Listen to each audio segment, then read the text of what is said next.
First స్టార్టింగ్లోనే ఆ 70 మంది శిష్యులు సంతోషముతో తిరిగి వచ్చి, ప్రభువా, దయ్యములు కూడా నీ నామము వలన మాకు లోబడుచున్నవని చెప్పగా. హల్లెలూయా. ఏం చెప్పిళ్ళు ఇక్కడ? యేసు ప్రభు మనము నామము అనుకుంటే సిలువనే మనం నామం అనుకుంటాం.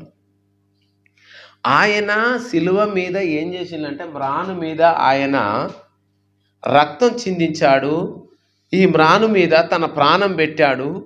కాబట్టి మనము సింబల్గా సిలువ తీసుకుంటున్నాము. హల్లెలూయా. మరి ఇంకా అక్కడ యేసు ప్రభు సిలువ వేయబడలే, యేసు ప్రభు ఇంకా రక్తం చిందించలేదు. చూడండి, యేసు ప్రభువు ఇంకా ఆయన చనిపోయి తిరిగి లేవలేదు. కానీ ఆ 70 మంది శిష్యులు ఏం చెప్తున్నారు వచ్చి, ప్రభువా, దయ్యములు కూడా నీ నామమున, నీ నామము వలన మాకు లోబడిచున్నవని చెప్పగా. హల్లెలూయా. ఏంటిది ఈ నామం? నజరేయుడైన యేసు. హల్లెలూయా. వాళ్ళు అడుగుతున్నారు, ఆ దయ్యాలతో చెప్తున్నారు, నజరేయుడైన యేసు నామమని, యేసు పేరుని ఉచ్చరించారు. హల్లెలూయా. అయితే మనం ఏం చేస్తా ఉంటామంటే యేసు పేరును ఉచ్చరించిన తర్వాత కూడా యేసు యేసు నామము అని మనం ఇట్లా అంటాం. దీన్నే నామం అనుకుంటాం కదా అండి.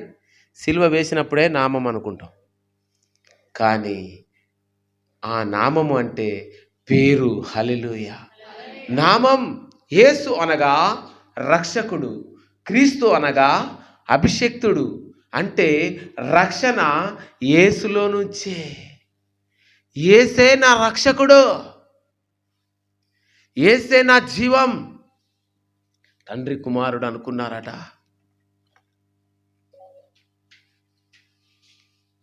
తండ్రి చెప్పాడట, తండ్రి కుమారుడు మాట్లాడుకుంటున్నప్పుడు, నువ్వు భూలోకంలోనికి వెళ్ళాలి కదా, నీవు ఆ యొక్క ఈ భూమి మీదకి నువ్వు వెళ్ళాలి కదా, వెళ్ళాలి. నీవు హింసింపబడాలి కదా, నీవు శ్రమ పొందాలి కదా, నీవు కొరడా దెబ్బలు తినాలి కదా, ప్రజల చేత నువ్వు కొట్టబడాలి కదా. మరి వీటన్నిటికీ నువ్వు రెడీ అయ్యి వెళ్తావా? ఇప్పుడు దండేస్తామంటే పోతాం, డబ్బులు ఇస్తామంటే పోతాం, కొడతామంటే పోతావా?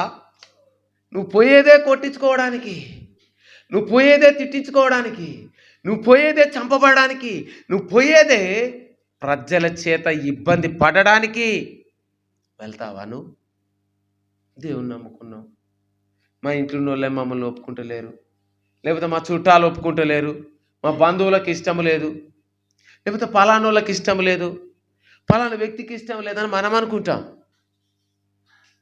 కానీ అందుకనే ఆయన దేవునికి ఇష్టమైందట, తండ్రికి ఇష్టమైందట. మనసులో, నీ మనసులో నీ బిడ్డ గురించి, నీ కొడుకు గురించి అందరు తంతరు, పోలీసు వాళ్ళు తీసుకొని పోయి రివర్స్ పెట్టి నీ కాళ్ళ మీద లాఠీలతో కొడతారు అని ఆలోచించుకో. ఎట్లుంటుంది?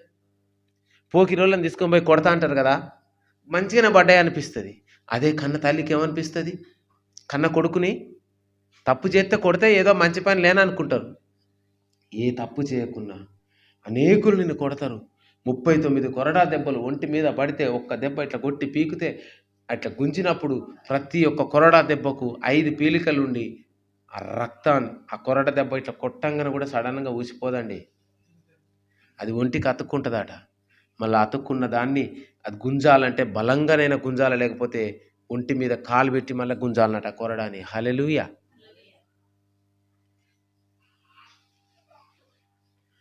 అలాంటి పరిస్థితిలో తండ్రికి ఇష్టమైందట. కుమారుణ్ణి హింసించడం తండ్రికి ఇష్టమైంది. ఎందుకో తెలుసా? యెషయా గ్రంథం చూడండి, యెషయా గ్రంథము 10వ వచనం.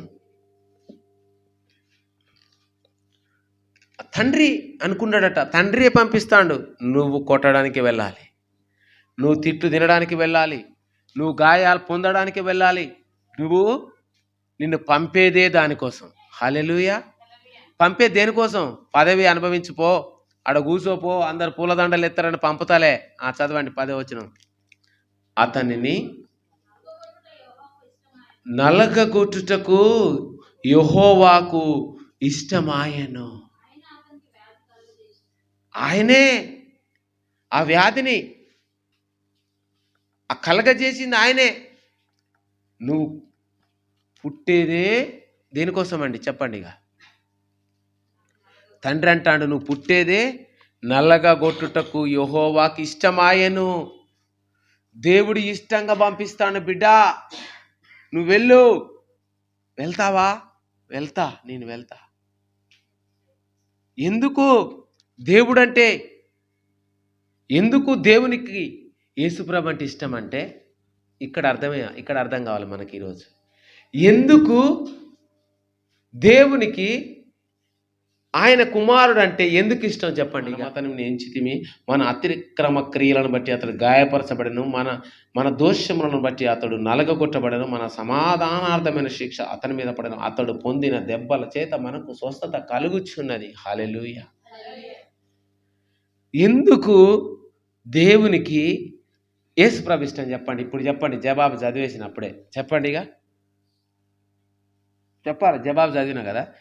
దేవునికి, తండ్రి అయిన దేవునికి కుమారుడైన యేసుక్రీస్తు ఎందుకు ఇష్టం చెప్పండి. ఈయన నా ప్రియకుమారుడు, ఈయన యందు నేను ఆనందించుచున్నానని చెప్పాడు కదా దేవుడు. ఎందుకు ఇష్టం? ఇప్పుడు చదివిన దాన్ని బట్టే ఇష్టం. నేను ఈ అన్నిటికీ బిడ్డ, నిన్ను నేను ఈ లోకంలోనికి పంపుతున్నాను. తండ్రి, కుమార, పరిశుద్ధాత్ముడు తిత్వము దేవుడిగా ఉన్నారు. కానీ ఇదిగో కుమారుని నిన్ను ఈ లోకంలోనికి ఎందుకు పంపుతానంటే, మంచిగా పుట్టి అందరి చేత మంచి కార్యాలు, గొప్ప కార్యాలు చేసుకొని అందరి చేత పూజింపబడు, అందరి చేత దండలు వేయించుకో, అందరి చేత మ్రొక్కబడు, అందరి చేత మొక్కించుకోమనలే. మనిషి కుమారుడు పరిచారము చేయించుకున్నటకు రాలేదు. ఆయన పరిచారము చేయుటకును తన ప్రాణమును క్రయధనముగా అర్పించుటకు మనిషి కుమారుడు ఈ లోకములోనికి వచ్చెను. హల్లెలూయా. ఆయన వచ్చింది దేనికోసమట? పరిచారం చేయించుకోవడానికి రాలే, పరిచారం చేయడానికి వచ్చాడు. ఆయన దాసునిగా వచ్చాడు. నేను దేవుడను, నా కాళ్ళు మీరు కడగండి, కాళ్ళు కడగండి. ఎవడైనా మన కాళ్ళు మొక్కుతాడంటే, ఎవడైనా మనల్ని బతిలాడతాడంటే మనం పెద్దోళ్ళం అయిపోతాం, గొప్పోళ్ళం అయిపోతాం. ఆయన ఏం చేసిండు? శిష్యులారా మీరు నా కాళ్ళు మొక్కుడి, నేను దేవుడను అని అన్నాడా? ఆయనే శిష్యుల పాదములు కడిగాడు. హల్లెలూయా. తువాల తీసుకున్నాడు, కడిగాడు. నేను గొప్పవాడా, మీరు ఎవరు గొప్పవాడు? ఎవడైతే గొప్పవాడా ఎండగోరిన వాడు పరిచారము చేయించుకున్నట్టు కాదు, వాడు పరిచారం చేయాలి. మీలో ఎవడు గొప్పవాడు అనుకుంటాడో వాడు తగ్గి పని చేయాలి. హల్లెలూయా. తగ్గి పని చేయాలి, తగ్గాలి, తగ్గించుకోవాలి. తగ్గించుకున్నప్పుడు, అందుకని యేసుప్రభు తండ్రి అయిన దేవునికి దేవుడు ఎందుకు గొప్పవాడిగా అయ్యాడు? ఎందుకు ఆయనని అంతగా ప్రేమించాడంటే ఆయన తండ్రికి లోబడ్డాడు. ఆయన ఇది బంద్ చేసేద్దాం ఇక చాలు.